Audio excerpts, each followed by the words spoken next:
Hey everybody, this is Everything According to Pdawg. I'm your host Zach, and this is my chief analyst Pdawg. Today we're going to be talking about NBA playoffs and the draft lottery. Today our first topic is going to be about the Mavericks defeating the Clippers last night, 135 to 133. Luka Doncic put up a 43-point triple-double with a buzzer beater three to win. All right, Pdawg, do you think this was a fluke win, or do you think Luka can carry the Mavs past the Clippers? Luka is a beast, I'll tell you that much first off. But Luka cannot do this again unless he has Kristaps Porzingis. You can't expect Tim Hardaway Jr. to drop 21 points, Trey Burke to drop 25, but you can't expect playoff P to drop 9 points. You can always expect that. So nothing there. Nothing there. What surprised you more? Paul George's poor playoff performance, or the Mavs bench stepping up when they needed them to most? I don't know. The Mavs bench been doing it all year, but I still gotta say I'm not shocked when playoff P sucks. So we're gonna go the Mavs bench. The Mavs bench: Seth Curry, 15 points.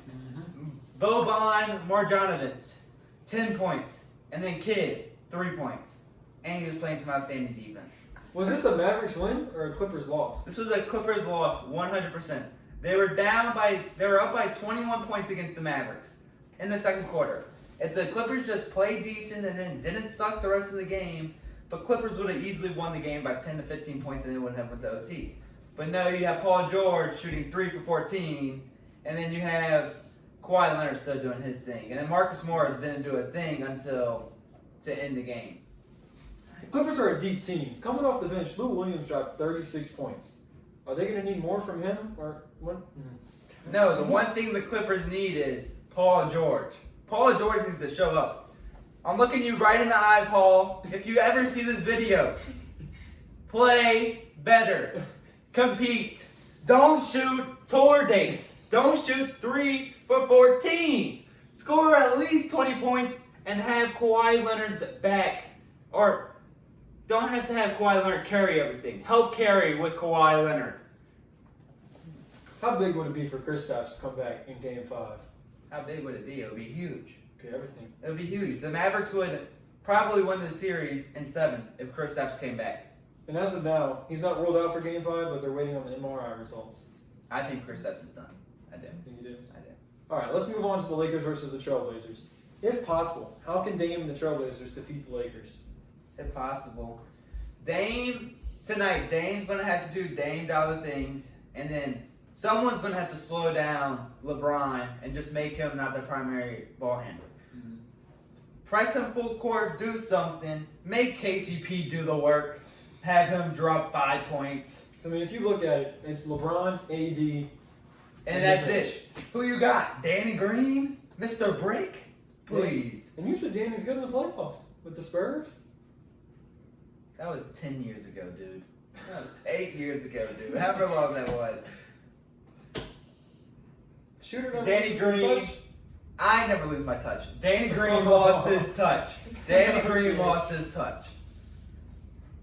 And do you think KCP can step up and be the third scorer?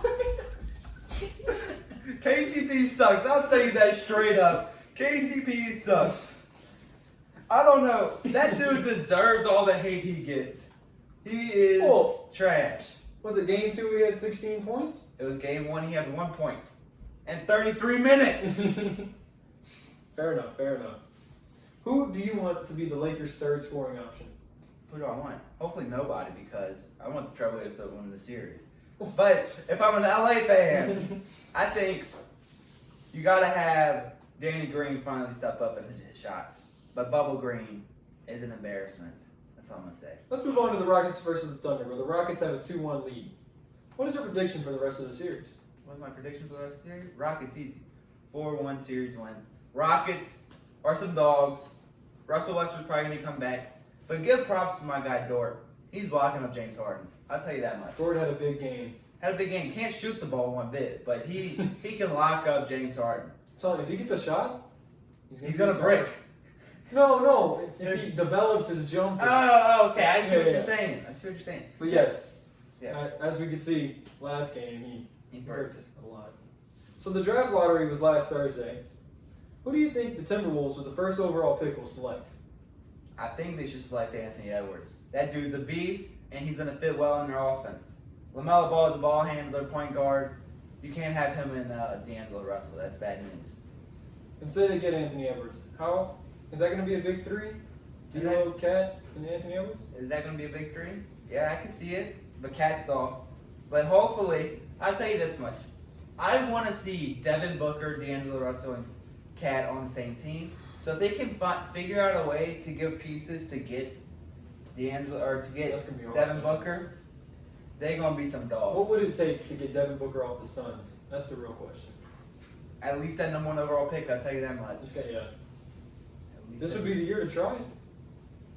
No, this won't be the year to try it. Why? Because Devin Booker just went 8-0 in the playoffs, so that thing's gonna be a high value. Will and should the Warriors trade the 2nd overall pick? They should not trade the 2nd overall pick. They need a center. They need a center. Straight up. They need James Wiseman. If they get James Wiseman, they're gonna win it all next year. Plain and simple. All right. So the Pelicans, they have the 13th pick. What should they do with it? I don't want to talk about the Pelicans. No. You know why? Why? You know why? Because they suck, man. Because you know why? They don't suck. They just need a few more pieces. A few more pieces. And we need to get rid of some people. You think? Darius Miller got $7 million a year. I bet you none of those people in the crowd know who Darius Miller is. And then you got Derek Favors, $17.5 million per year. Mm-hmm.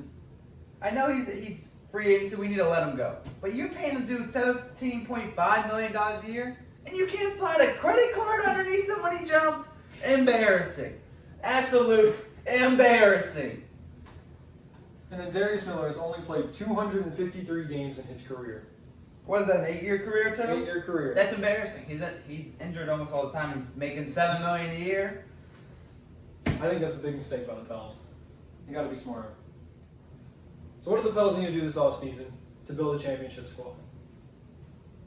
First, like you said in the draft, when they had the 13th overall pick, I think they need to pick Jalen Smith. From Maryland? From Maryland. 6'10", 4 from Maryland. He has a 7'3" wingspan. He can jump. He can shoot too. He can block shots, something we need. Yeah, the Pels don't have shot blocking center. Not one bit. You have Jackson Hayes, but you need both. And then, in free agency, I honestly haven't looked at it yet, so I can't tell you. All right. I'm going to keep it real with you. We need to sign back Brandon Ingram. So, okay. Yeah. He's probably going to get a max contract. It's payday time. Sadly, yes, but he deserves it. I mean, he wasn't He deserves it. He does deserve it. Do we trade Lonzo? Not right now. He's at his lowest price. Yeah. I wouldn't trade Lonzo. Give him a little more time. Give him one more year. If he sucks again, I mean, it wasn't a complete bad year for him. it was a terrible bubble. That's the thing. It wasn't. And I trust Lonzo. Lonzo. Okay. You can cut that portion out, but. No. Let's keep that. Thank you all for watching. I am the chief analyst, Pdawg, from Everything According to Pdawg, and this is the host, Zachary Dalcom. We wish y'all best of luck, and we'll see y'all later. Please like and subscribe. And follow us on Instagram.